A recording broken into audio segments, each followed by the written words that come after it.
Hi friends, നമസ്കാരം. നമ്മുടെ ഇഷ്ടവിശേഷങ്ങളായ ഗൗരീശങ്കരത്തിൻ്റെ ഒരു അടിപൊളി വിശേഷമായിട്ടാണ് വന്നിരിക്കുന്നത്. അപ്പോൾ എല്ലാവർക്കും നല്ലൊരു ദിവസം ആശംസിച്ചുകൊണ്ട് തന്നെ നമുക്ക് വിശേഷത്തിലേക്ക് പോകാം. അപ്പോൾ എനിക്ക് വെച്ച് പനിയും ജലദോഷവും ഒക്കെ ഉണ്ട് കേട്ടോ. അപ്പോൾ എല്ലാ ശബ്ദമൊക്കെ മാറിയിട്ടുണ്ട്. അപ്പോൾ എല്ലാവരും ക്ഷമിക്കുമെന്ന് പ്രതീക്ഷിക്കുന്നു. അപ്പോൾ നമുക്ക് നേരെ വിശേഷത്തിലേക്ക് തന്നെ പോകാം. ഇന്നത്തെ നല്ല അടിപൊളി വിശേഷം തന്നെയാണ് കേട്ടോ. നമ്മുടെ ശങ്കർ ചൂളി പാളി നിൽക്കുന്നതും അതിനുശേഷം ശങ്കറിനുണ്ടാകുന്ന ഒരു സന്തോഷമൊക്കെ ഉണ്ട്. അങ്ങനെ അടിപൊളിയാണ് വിശേഷങ്ങൾ. അപ്പോൾ നമുക്ക് നേരെ വിശേഷത്തിലേക്ക് പോകാം. അപ്പോൾ തുടങ്ങുമ്പോൾ തന്നെ കാണുന്നത് നമ്മുടെ മഹാദേവനെയും രാധാമണി തങ്കച്ചിനെയും വേണിനെയാണ്. അപ്പോൾ വേണി ആകെ വാശി പിടിച്ച് നിൽക്കുകയാണ്. അപ്പോൾ വേണി അച്ഛനോട് ഇങ്ങനെ ചോദ്യമൊക്കെ ചോദിച്ചിങ്ങനെ നിൽക്കുന്ന സമയത്ത് മഹാദേവൻ പറയാണ്, അതെ അച്ഛൻ്റെ വേണിമോളെ, കൂടുതൽ ചോദ്യങ്ങളൊന്നും ഇങ്ങോട്ട് ചോദ്യം വേണ്ട കേട്ടോ. അച്ഛനെ അങ്ങോട്ട് പറയുന്നത് മാത്രം മോൾ അനുസരിച്ചാൽ മാത്രം മതി. ദേ നിന്നെ ആ പ്രൊഫസറുടെ വീട്ടിൽ നിന്ന് കൂട്ടിക്കൊണ്ട് വന്നത് ഈ അച്ഛനാണ്. അതെ, സത്യമായ കാര്യമാണ്. ഇപ്പോൾ കെട്ടിയവൻ്റെ ഒപ്പം പോവാൻ പറയണതും അച്ഛനാണ്. എന്തേ അത് മനസ്സിലായോ മോക്ക്? തൽക്കാലമേ എൻ്റെ മോള് അച്ഛൻ പറയണത് അങ്ങോട്ടേക്ക് കേട്ടാൽ മാത്രം മതി. കൂടുതൽ ചോദ്യം ഉത്തരവൊന്നും ഇങ്ങോട്ട് വേണ്ട കേട്ടോ, മനസ്സിലായോ എന്ന് ചോദിച്ചു. അപ്പം മിണ്ടാതെ നിൽക്കുകയാണ് ഇങ്ങനെ. അപ്പം രാധാമണിയുടെ മുഖത്തേക്ക് നോക്കി, രാധേ ദേ നീ എന്തുട്ടടി നോക്കി നിൽക്കണത് എന്ന് ചോദിച്ചു. വേഗം വേണിമോളുടെ സാധനങ്ങളൊക്കെ പാക്ക് ചെയ്തേ, അവൾ ഇപ്പം തന്നെ ഇറങ്ങണം. വല്ലേ വേണിമോളെ, ഇപ്പം റെഡിയാവില്ലേ മോള് എന്ന് ചോദിച്ചു.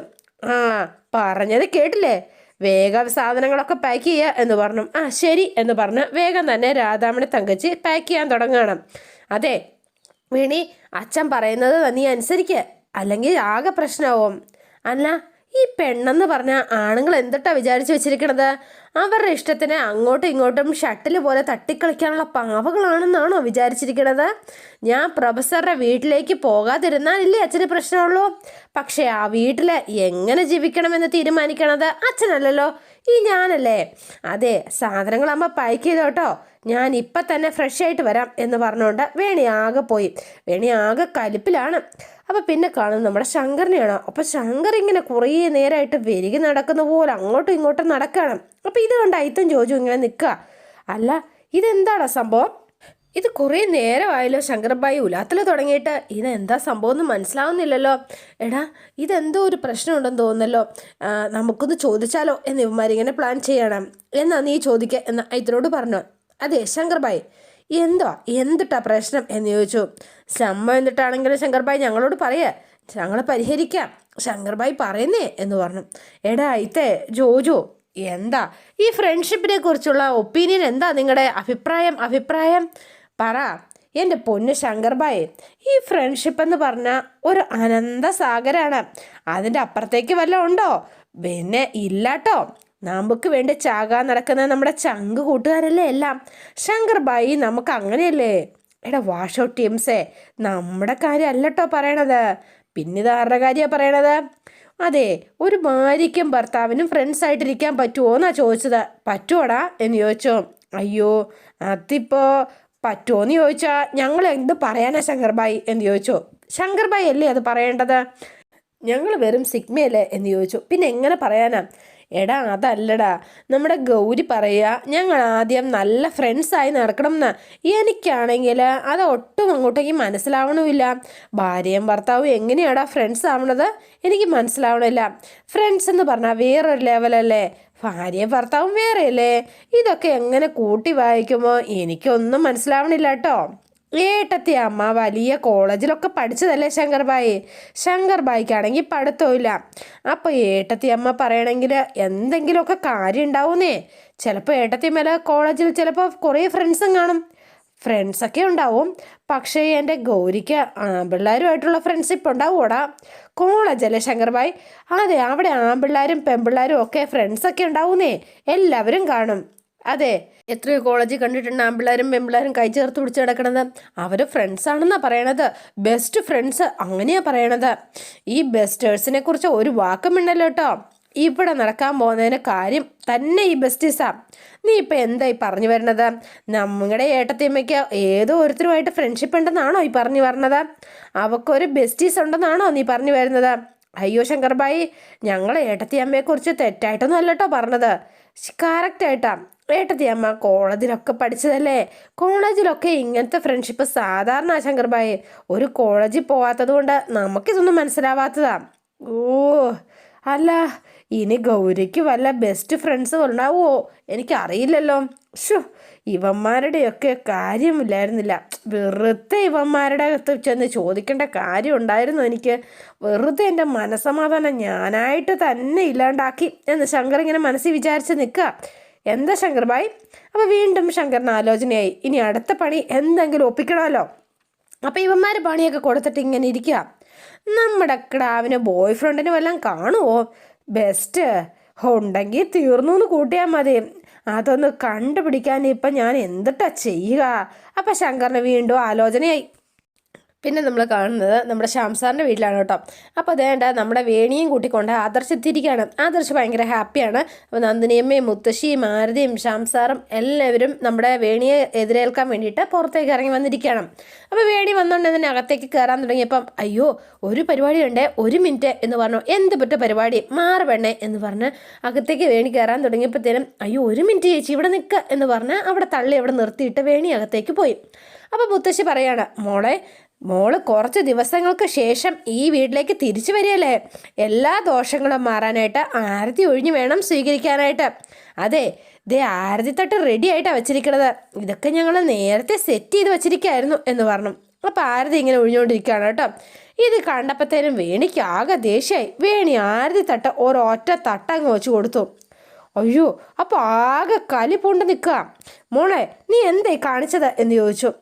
ആദർശേ, വേണിക്ക് എന്താ പറ്റിയത് എന്ന് ചോദിച്ചു. അപ്പോൾ ആദർശിന് ഒന്നും മനസ്സിലായില്ല. മോളെ, ആരതി തട്ട് തട്ടിത്തെറിപ്പിക്കാൻ പാടില്ല, അത് ദോഷമാണ്. അതെ, എന്നെ കെട്ടിച്ചുകൊണ്ട് വന്നത് ഈ സൈക്കോ ഫാമിലിയിലേക്കല്ലേ, അതിലും വലിയ എന്ത് ദോഷമായി ഇനി എനിക്ക് വരാനുള്ളത് എന്ന് ചോദിച്ചു. അതെ, എൻ്റെ ലൈഫ് മുഴുവൻ ഡിസാസ്റ്റർ ആയില്ലേ. വേണി, നീ എന്തായി പറയണത്? മുത്തശ്ശിയോടും അമ്മയോടൊക്കെ ഇങ്ങനെയാണ് സംസാരിക്കുന്നത് എന്ന് ചോദിച്ചു ആദർശ്.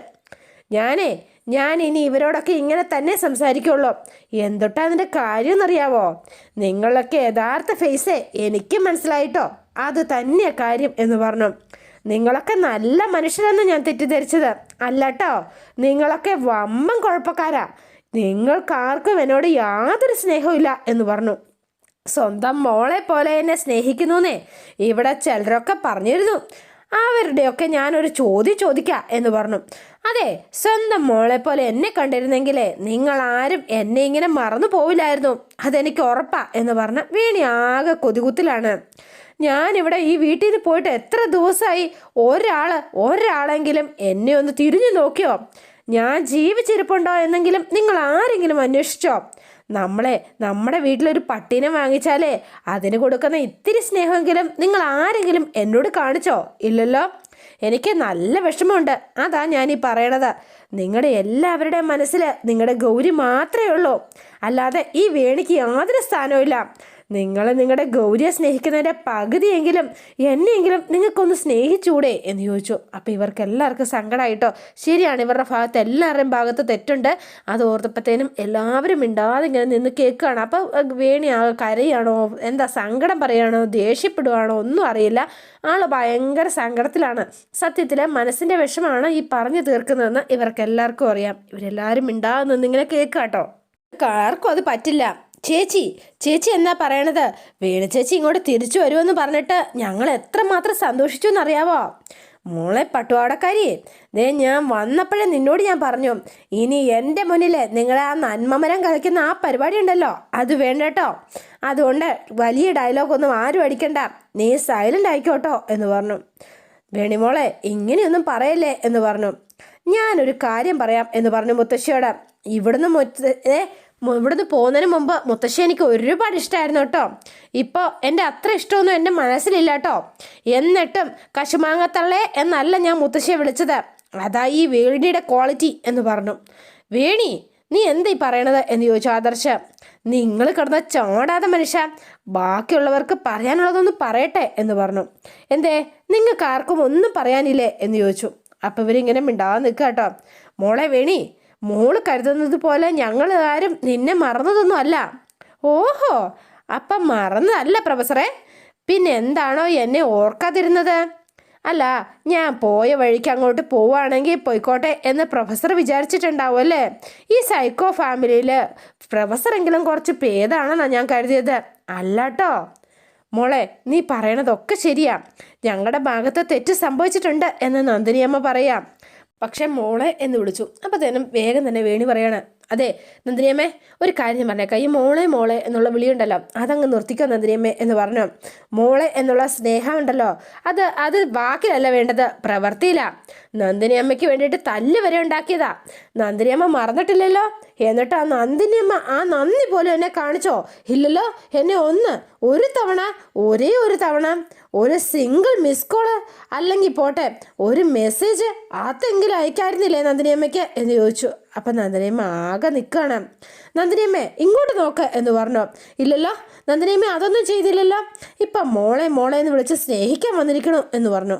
അപ്പം അല്ലെങ്കിലും നിങ്ങളെ ഒന്നും പറഞ്ഞിട്ട് ഒരു കാര്യമില്ല. എൻ്റെ കെട്ടിയോന് പോലും എന്നെ വേണ്ടാലോ, പിന്നെ എന്തൊട്ടിനാ കെട്ടിയോൻ്റെ വീട്ടുകാരെന്നെ സ്നേഹിക്കണത്? അതങ്ങനെയല്ലേ വരുള്ളൂ. പിന്നെ നിങ്ങളെയൊക്കെ തനി നിറം എനിക്ക് മനസ്സിലായ സ്ഥിതിക്ക് നിങ്ങളുടെ ആരുടെയും സ്നേഹം എനിക്കിനി ആവശ്യമേ ഇല്ല എന്ന് പറഞ്ഞു. നിങ്ങൾ ആരുടെയും കള്ളസ്നേഹത്തിൽ ഇനി വേണി വീഴൂല കേട്ടോ എന്ന് പറഞ്ഞ് വേണി പതുക്കെ ബാഗും എടുത്ത് നേരെ അകത്തേക്ക് കയറിപ്പോവാണ്. അപ്പം അത് ആരതിയോടൊക്കെ ദേഷ്യപ്പെട്ടിട്ടാണ് പോകുന്നത്. മാരുടെ അങ്ങോട്ട് പട്ടുപാവാടക്കാരി എന്ന് പറഞ്ഞു. അപ്പോൾ ഇവരെല്ലാവരും ആകെ ധർമ്മസങ്കടത്തിലായി. അപ്പോൾ ഇവരുടെ കൈ തെറ്റുള്ളത് കൊണ്ട് മിണ്ടാതിരിക്കുകയാണ്. അപ്പോൾ വേണി നേരെ റൂമിലേക്ക് ചെന്നു, ബാഗ് അവിടെ കൊണ്ട് വച്ചു, എന്നിട്ട് ഇങ്ങനെ ഇരിക്കുകയാണ്. അപ്പോൾ ആദർശ് നേരെ റൂമിലേക്ക് കയറി ചെന്നു കേട്ടോ. വേണി എന്ന് വിളിച്ചു. അപ്പോൾ വേണി ആകെ ചാടി എഴുന്നേറ്റിട്ട്, ഓ നിങ്ങളുടെ വീട്ടുകാരുടെ വകയുള്ള സ്നേഹപ്രകടനവും ഉപദേശമൊക്കെ കഴിഞ്ഞു, ഇനി നിങ്ങളുടെ വകയായിരിക്കും അല്ലേ? സ്റ്റാർട്ട് ചെയ്തോ? ഉപദേശമാണോ അതോ വഴക്കോ? എന്തിട്ടാണെങ്കിലും എനിക്കൊരു കുഴപ്പമില്ല കേട്ടോ, പറഞ്ഞു എന്ന് പറഞ്ഞു. വേണി നീ പറയുന്നത് ഞാൻ അംഗീകരിക്കുന്നു. നീ പോയതിനു ശേഷം ഇവിടെ ആരും നിന്നെ വിളിച്ചിട്ടില്ല. പക്ഷേ നീ ഒരു കാര്യം മനസ്സിലാക്കണം, ഞങ്ങളാണോ നിന്നെ ഇവിടുന്ന് പറഞ്ഞു വിട്ടത്? ആണോ? നിന്റെ അച്ഛൻ നിന്നെ നിർബന്ധിച്ചല്ലേ ഇവിടുന്ന് കൂട്ടിക്കൊണ്ട് പോയത്? ആണല്ലോ. പിന്നെ ഈ ഒരു കാര്യത്തിലും ഞങ്ങളുടെ ഭാഗത്ത് എന്താ തെറ്റ്? എന്താ നിനക്കൊന്നും പറയാനില്ലേ എന്ന് ചോദിച്ചു. അപ്പം മിണ്ടാതെ നിൽക്കുക. എപ്പോഴും എനിക്ക് മനസ്സിലാവാത്തൊരു കാര്യം എന്താണെന്നറിയോ? വാശി കാണിച്ച് നിന്നെ ഇവിടുന്ന് കൂട്ടിക്കൊണ്ട് പോയിട്ട് നിന്റെ അച്ഛന് എന്ത് പ്രയോജനം ഉണ്ടായെന്നാ? നിങ്ങൾ ചാരങ്ങാട്ട് വന്നിട്ടുണ്ടല്ലോ, എന്തേ നിങ്ങൾ അച്ഛനോട് നേരിട്ടൊന്ന് ചോദിക്കാഞ്ഞത്? ചാരങ്ങാട്ട് മഹാദേവനെ കണ്ടപ്പോൾ ബോക്സിംഗ് ചാമ്പ്യൻ്റെ മുട്ടിടിച്ചോ? ഇന്ന് ഞാൻ അങ്ങനെ ചോദിച്ചിരുന്നെങ്കിൽ എൻ്റെ ഒപ്പം നിന്നെ ഇന്ന് അവർ വിടുമായിരുന്നോ എന്ന് ചോദിച്ചു. ഓഹോ, അപ്പോൾ ഭാര്യയോട് ഇത്രയും സ്നേഹം ഉണ്ടായിരുന്നു ബോക്സിംഗ് ചാമ്പ്യന്? ഇത്രയും സ്നേഹം ഉണ്ടെന്ന് എനിക്ക് മനസ്സിലായതേ ഇല്ലല്ലോ എന്ന് പറഞ്ഞു കേട്ടോ. മത്താപ്പ് എന്നെ അങ്ങനെ മിസ് ചെയ്തു എന്ന് ഞാൻ അറിഞ്ഞതേ ഇല്ല കേട്ടോ. വേണി, ഞാൻ നിന്നെ വിവാഹം കഴിക്കാനുണ്ടായ സാഹചര്യം എന്ത് തന്നെ ആയിക്കോട്ടെ, പക്ഷേ നീ എൻ്റെ ഭാര്യയാണ്. എൻ്റെ ഭാര്യ എനിക്ക് മിസ് ചെയ്തില്ല എന്നാണോ നീ കരുതിയിരിക്കണത് എന്ന് ചോദിച്ചു. വേണി, നിന്നെ എനിക്ക് ശരിക്കും മിസ് ചെയ്തിരുന്നു എന്ന് പറഞ്ഞു. അപ്പോൾ വേണിക്ക് ഒരു മനസ്സിലുമൊക്കെ പെട്ടെന്ന് വന്നു കേട്ടോ, മുഖത്തൊരു ചിരിയൊക്കെ വന്നു. അപ്പോൾ നീ മനസ്സിലാക്കേണ്ട ഒരു കാര്യമുണ്ട്, അതെന്താണെന്നറിയോ എന്ന് ചോദിച്ചു. അപ്പോൾ വേഗം തന്നെ ഭയങ്കര സോഫ്റ്റായിട്ട് ആൾ എന്താ എന്നിങ്ങനെ ചോദിച്ചു. നീ ഉണ്ടല്ലോ, നീ തെറ്റിദ്ധരിക്കുന്നത് പോലെ ഗൗരി കാരണമല്ല നമുക്കിടയിൽ പ്രശ്നം ഉണ്ടാവുന്നത്. ഇപ്പം നിങ്ങൾ എന്തൊട്ടാ ഗൗരിയുടെ കാര്യം പറഞ്ഞത്? അവൾ ഒരുത്തി എൻ്റെ ലൈഫ് നശിപ്പിച്ചത്. അവളുടെ പേര് കേട്ട എൻ്റെ കലി കയറും. വേണി, നീ എന്താ ഇങ്ങനെ പെരുമാറുന്നത്? ഗൗരിയോട് അനാവശ്യമായ ഒരു ശത്രുതയും നീ മനസ്സിൽ സൂക്ഷിക്കരുത്. അതെ, അവളുടെ പേര് എൻ്റെ മുന്നിൽ വെച്ച് പറയരുതെന്ന് ഞാൻ പലവട്ടം പറഞ്ഞ കേട്ടോ, എന്നിട്ട് പിന്നെയും പറയാം. വേണി എന്താ ഇത് എന്ന് ചോദിച്ചു. പിന്നെ എന്നെ പറഞ്ഞ് മനസ്സിലാക്കാൻ നടക്കുകയാണോ? നിങ്ങൾക്ക് നിങ്ങളുടെ വീട്ടുകാർക്കും ഗൗരിയെ പിരിഞ്ഞിരിക്കാൻ അത്രയ്ക്ക് ബുദ്ധിമുട്ടാണെങ്കിൽ നിങ്ങളൊരു കാര്യം ചെയ്യുക, നിങ്ങളെല്ലാവരും ഫുൾ ഫാമിലി ആയിട്ട് ചാരങ്ങോട്ട് പോയി താമസിച്ചോ. അപ്പം നിങ്ങൾക്ക് എല്ലാവർക്കും ഗൗരിയെ മതിയാവോളം സ്നേഹിക്കാമല്ലോ. വേണി പ്ലീസ്, എന്നെ പിരിവിട്ട് നിൽക്കുക കേട്ടോ. നിങ്ങൾ ഈ റൂമിൽ നിന്ന് ഔട്ടടിക്കുന്നതാണ് നല്ലത് എന്ന് പറഞ്ഞു. ഒന്ന് പോയേ. അപ്പോൾ വേണി ഇങ്ങനെ നിൽക്കുന്നത് കണ്ടപ്പോഴത്തേനും ആദർശ് പതുക്കെ അങ്ങ് ഇറങ്ങിപ്പോയി. ഇനി ഒന്നും പറയണ്ട എന്ന് വിചാരിച്ചിട്ട്. അപ്പോൾ അതുകൊണ്ട് പിന്നെ കാണുന്നത് നമ്മുടെ ഗൗരീനെയാണ്. അപ്പോൾ ഗൗരി റൂമിൽ ബെഡൊക്കെ വിരിച്ച് തലണയൊക്കെ എല്ലാം റെഡിയാക്കി വെക്കുകയാണ് രാത്രിയിലത്തേനുള്ളത്. അപ്പോഴാണ് നമ്മുടെ ശങ്കർ കയറി വരുന്നത്. അപ്പോൾ ശങ്കർ കയറി വന്നുകൊണ്ട് തന്നെ ആ ഗൗരി ഇവിടെ ഉണ്ട്, ഗൗരിയോട് ബോയ് ഫ്രണ്ട് ഉണ്ടോ എങ്ങനെയാ ഒന്ന് അറിയുക, ഇപ്പം എന്ത് കാണിച്ചറിയുക, നേരിട്ട് അങ്ങ് ചോദിച്ചാലോ, അത് നല്ലത്. അല്ലെങ്കിൽ വേണ്ട, വേറൊരു വഴിയുണ്ട് എന്ന് ശങ്കർ തീരുമാനിച്ചു. എന്നിട്ട് ബോയ് ഫ്രണ്ട് ഉണ്ടോ എന്നറിയാൻ വേണ്ടിയിട്ട് പോവാണ്. അപ്പോൾ ചിരിയൊക്കെ ചിരിച്ച് നേരെ റൂമിലേക്ക് ചെന്നു. എൻ്റെ പൊന്നു ഗൗരി, നിനക്കിതേ ഉള്ളോ? നിൻ്റെ ഈ ജോലി ഒരിക്കലും തീരില്ല. എപ്പം നോക്കിയാലും എന്തെങ്കിലും ജോലി ഉണ്ടാവും. നീ ഇങ്ങോട്ടൊന്ന് വന്നേ, ഇവിടെ വന്ന് ഇരിക്കുക എന്ന് പറഞ്ഞു. അപ്പോൾ കയ്യിലിരുന്നൊക്കെ വാങ്ങിച്ച് അവിടെ വെച്ചിട്ട്, നീ ഇവിടെ വരാനല്ലേ പറഞ്ഞത്, ഇവിടെ ഇരിക്കണ്ടേ ഗൗരിയെ? നീ അല്ലേ പറഞ്ഞത് ഫ്രണ്ട്സ് ആവണം ഫ്രണ്ട്സ് ആവണമെന്ന്. ഫ്രണ്ട്സ് ആവണമെങ്കിൽ മനസ്സ് തുറന്ന് സംസാരിക്കണ്ടേ എന്ന് ചോദിച്ചു. എന്നിട്ട് നമുക്ക് അതിനുള്ള സമയം കിട്ടണ്ടോ? എപ്പം നോക്കിയാലും ഓരോ ജോലിയായിട്ട് തിരക്ക് പിടിച്ച് നടക്കല്ലേ. പിന്നെ എപ്പോഴാണ് നമ്മളൊന്ന് സംസാരിക്കാം? ശരി, സംസാരിക്കേണ്ട എപ്പോഴാണ് നമ്മൾ ഫ്രണ്ട്സ് ആവണത്? ശരി, എൻ്റെ ജോലികളൊക്കെ കഴിഞ്ഞു, നമുക്ക് സംസാരിക്കാം. പറ, എന്താ സംസാരിക്കേണ്ടത് എന്ന് ചോദിച്ചു ഗൗരി. അതിപ്പോൾ നമുക്ക് എന്തിട്ട് വേണമെങ്കിലും സംസാരിക്കുമല്ലോ അല്ലേ?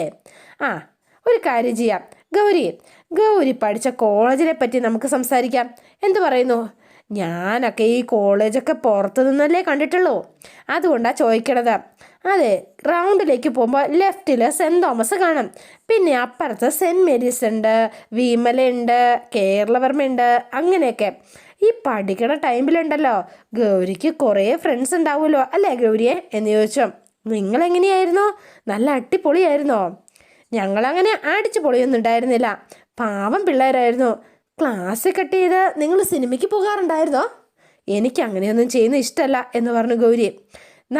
നമ്മുടെ വീട്ടുകാർ പഠിക്കാനല്ലേ പറഞ്ഞു വിടുന്നത്, അപ്പോൾ അവരുടെ പ്രതീക്ഷയ്ക്കൊത്ത് ഉയരേണ്ടത് നമ്മുടെ ഉത്തരവാദിത്തമല്ലേ എന്ന് ചോദിച്ചു. അതുകൊണ്ട് എനിക്ക് പഠിക്കാൻ തന്നെ സമയം തികഞ്ഞിരുന്നില്ല എന്ന് പറഞ്ഞു. അപ്പം ശങ്കറിനൊരാശ്വാസം. എൻ്റെ പൊന്നോ, ഈ ഐറ്റം കട്ട പഠിപ്പിയായിരുന്നല്ലേ, കൊള്ളാം, ഭാഗ്യാട്ടോ. അതെ, അപ്പോൾ ബോയ് ഫ്രണ്ട് ഒന്നുമില്ല എന്നിങ്ങനെ ആശ്വസിച്ചിങ്ങനെ ഇരിക്കുകയാണ്. വിനീത് അത് പറഞ്ഞാൽ എപ്പോഴും കളിയാക്കും എന്ന് ഗൗരി പറഞ്ഞു. അപ്പോൾ ഒന്ന് ഞെട്ടിപ്പോയി ശങ്കർ. ആര് എന്ന് ചോദിച്ചു. വിനീതോ? ആ, ഞാനും വിനീതുമായിരുന്നു ഞങ്ങളുടെ കോളേജിലെ ഏറ്റവും ബെസ്റ്റ് ഫ്രണ്ട്സ് എന്ന് പറഞ്ഞു. ഞങ്ങൾ 2 ശരീരവും 1 മനസ്സും, അതായിരുന്നു ഞങ്ങൾ എന്ന് പറഞ്ഞു. ശങ്കർ ആകെ അതായിപ്പോയി, ചൂളി വരണ്ട എന്താ പറയുക, ഇല്ലെന്ന് ആയ പോലെ ആയിപ്പോയി ശങ്കറിന്. മനസ്സാകെ ഇടിഞ്ഞു പോയി. ഗൗരിയെക്കുറിച്ച് ഭയങ്കര അഭിമാനത്തിലിങ്ങനെ വന്നതാണ്, പക്ഷേ എങ്കിലും എല്ലാം തകർന്നടിഞ്ഞു പോയി. വെള്ളം ഈ റൂമിലുണ്ടോ പോലും. വേഗം ചെന്ന് ആ ജഗ്ഗിനകത്തുനിന്ന് വെള്ളം എടുത്ത് മട എന്ന് കുടിക്കുകയാണ്. അപ്പോൾ ഇത് കേട്ട് കഴിഞ്ഞപ്പോഴത്തേനും, അതെ, നിങ്ങളപ്പോൾ സംസാരിക്കൊന്നുമില്ലായിരുന്നോ എന്ന് ചോദിച്ചു. ഞങ്ങൾ ഒരുപാട് സംസാരിക്കും. എക്സാമിൻ്റെ ടൈമിൽ വിനീത് വന്ന് വിനീതിൻ്റെ വീട്ടിലേക്ക് കൊണ്ടുപോകും. എന്തിന് എന്ന് ചോദിച്ചു. എക്സാമിന് മുമ്പ് എനിക്കൊരു ഫീവർ വരും, പനി, അതുകൊണ്ട് പേടിപ്പനി എന്നാ വിനീത അതിനെ പറഞ്ഞിരുന്നത് കേട്ടോ. ഞാൻ പനിച്ച് കിടക്കുമ്പോൾ വിനീത എന്നെ നോക്കിക്കൊണ്ടിരുന്നത് എനിക്ക് ധൈര്യം തരും. പിന്നെ പഠിച്ച് ഞങ്ങൾ ഒരുമിച്ച് വിനീതിൻ്റെ റൂമിൽ കിടന്ന് ഞങ്ങളങ്ങ് ഉറങ്ങും എന്ന് പറഞ്ഞു. കിളി പോയി ശങ്കർബായി ഇങ്ങനെ നിൽക്കുക. ഇത്രയൊക്കെ പരസ്പരം അടുത്തു പോയെങ്കിൽ പിന്നെ എങ്ങനെയാ നിനക്ക് വിനീതിനെ മറക്കാൻ കഴിയുന്നത്? മറക്കാനോ? എനിക്ക് ഒരിക്കലും മറക്കാൻ കഴിയില്ല എന്ന് പറഞ്ഞു. ചുമ്മാതല്ല, ഞാനവളെ എൻ്റെ ദേഹത്ത് തൊടാൻ പോലും അവൾ സമ്മതിക്കാത്തത്. ഇവളുടെ മനസ്സ് മുഴുവൻ വിനീതല്ലേ. ആ വിനീത് ഞങ്ങൾ ഒരുമിച്ചുണ്ടായിരുന്ന ആ സമയമൊക്കെ ഞാൻ എപ്പോഴും ഓർക്കും. അല്ല, ആളിപ്പോൾ എവിടെയുണ്ട് എന്ന് ചോദിച്ചു ഉടനെ ശങ്കർബായി. ഞങ്ങളൊപ്പം ഉണ്ടായിരുന്ന എല്ലാ നിമിഷങ്ങളും എപ്പോഴും ഓർത്തു പോകും എന്നിങ്ങനെ ഗൗരി പറയണം. അത് പിന്നെ എവിടെയാണെങ്കിലും അവൻ്റെ പണി ഞാൻ തീർക്കും എന്ന് മനസ്സിലിങ്ങനെ വിചാരിച്ച് നിൽക്കുക. അല്ല ഗൗരിയെ ഞാൻ ചോദിച്ചത് കേട്ടില്ലേ, ആളിപ്പോൾ എവിടെയുണ്ടെന്ന്? വിനീത് അമേരിക്കയിലാ എന്ന് പറഞ്ഞു. അമേരിക്കയിലാ? എത്രയും വേഗം ഒരു പാസ്പോർട്ട് സംഘടിപ്പിച്ച് അങ്ങോട്ട് പോകണം. അമേരിക്കൻ വിസയ്ക്ക് ഇപ്പം എന്താ ചെയ്യുക? എന്തായാലും കുഴപ്പമില്ല, എൻ്റെ പൊന്നോ ഒന്ന് കണ്ടുപിടിക്കണം. ഒരു ഡോക്ടറാ കല്യാണം കഴിച്ചിരിക്കണത്, ഡോക്ടർ ഹേമന്ത് എന്ന് പറഞ്ഞു. എന്താ ഡോക്ടറുടെ പേരെന്തിട്ടാ പറഞ്ഞത്? ഹേമയോ? ഹേമയല്ല, ഹേമന്ത്, ഡോക്ടർ ഹേമന്ത്. വിനീതിനെ ഹേമന്ത് കല്യാണം കഴിച്ചോ? അയ്യേ, കൊള്ളാലോ. ആണും കല്യാണം കഴിച്ചോ? പക്ഷേ ഞാൻ പറഞ്ഞ വിനീത് ആൺകുട്ടിയല്ല, ഒരു പെൺകുട്ടിയാ.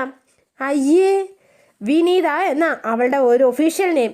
പിന്നെ ഞങ്ങളെല്ലാവരും കളിയാക്കി ഞങ്ങളൊക്കെ അവളെ വിനീത് എന്ന് വിളിക്കുന്നു മാത്രമേ ഉള്ളൂ എന്ന് പറഞ്ഞു. ശങ്കരൻ വായുടെ സന്തോഷം കാണണമായിരുന്നു എന്ന്. അല്ല, ഗൗരിക്ക് ബോയ് ഫ്രണ്ട്സ് ഒന്നും ഉണ്ടായിരുന്നില്ലേ? എനിക്ക് അങ്ങനെ ബോയ് ഫ്രണ്ട്സ് ഒന്നും ഉണ്ടായിരുന്നില്ല. ഗൗരിയുടെ കോളേജിലെ കുറേ ആൺപിള്ളേരെ ഉണ്ടായിരിക്കുമല്ലോ, അവരാരുമായിട്ട് കമ്പനിയൊന്നുമില്ല. ഞാൻ മഠത്തിൻ്റെ കോളേജിലാണ് പഠിച്ചത്, അവിടെ പെൺകുട്ടികൾ മാത്രമേ ഉണ്ടായിരുന്നുള്ളൂ എന്ന് പറഞ്ഞു. അതെ, അന്നത്തെ ഫ്രണ്ട്സിനെയൊക്കെ ഉണ്ടല്ലോ എനിക്ക് ഇടയ്ക്കൊക്കെ മിസ് ചെയ്യും. എന്ന് നിന്നെ മിസ് ചെയ്യണ്ട കേട്ടോ. ഒരു കാര്യം ചെയ്താൽ മതി, ഇപ്പം ഞാനാണല്ലോ നിൻ്റെ ബെസ്റ്റ് ഫ്രണ്ട്, ഞാൻ അടുത്തില്ലാതിരിപ്പം നീ എന്നെ മാത്രം മിസ് ചെയ്താൽ മതി കേട്ടോ ഞാനൊരു കാര്യം പറയട്ടെ, നീ അത് ഏത് ആംഗിൾ എടുക്കുമെന്നൊന്നും എനിക്കറിയില്ല. എന്നാലും നമ്മൾ തിക് ഫ്രണ്ട്സ് ആവുമ്പം എല്ലാം തുറന്ന് സംസാരിക്കണമല്ലോ, അതുകൊണ്ട് പറയാട്ടോ ഗൗരി. എന്താണെങ്കിലും ശങ്കരനോട് പറഞ്ഞോ. അതെ, ആണുങ്ങളാരും എൻ്റെ ഫ്രണ്ടിനോട് സംസാരിക്കുന്നതും ഇടപഴകുന്നതും എനിക്കിഷ്ടമല്ല കേട്ടോ. ആ വാഷൗട്ട് ധ്രുവനില്ലേ എന്ന് പറഞ്ഞു. അപ്പോൾ ഗൗരി ഒന്ന് ഞെട്ടി. അവൻ നിന്റെ പിന്നാലെ വന്ന് ശല്യപ്പെടുത്തിയപ്പോ എനിക്ക് അവനെ കൊല്ലാനുള്ള ദേഷ്യം ഉണ്ടായിരുന്നു, അറിയോ നിനക്ക് എന്ന് ചോദിച്ചു. അപ്പോൾ പെട്ടെന്ന് ഇങ്ങനെ നോക്കിയിട്ട് പിന്നെ ഞാൻ അങ്ങോട്ട് വിട്ടു കളഞ്ഞതാ എന്ന് പറഞ്ഞു ശങ്കർ. അല്ല, ധ്രുവൻ്റെ പേര് ഞാൻ പറഞ്ഞപ്പോൾ നീ എന്തിനാ ഗൗരിയെ ഞെട്ടിയേ എന്ന് ചോദിച്ചു. അല്ല, നീ എന്തിനാ എന്നെ ഇങ്ങനെ നോക്കണത്, നിനക്ക് എന്തെങ്കിലും എന്നോട് പറയാനുണ്ടോ എന്ന് ചോദിച്ചു. അപ്പോൾ ഗൗരി ഒന്നും മിണ്ടുന്നില്ല കേട്ടോ. എന്താ ചെയ്യേണ്ടതെന്ന് അറിയാത്തൊരവസ്ഥ.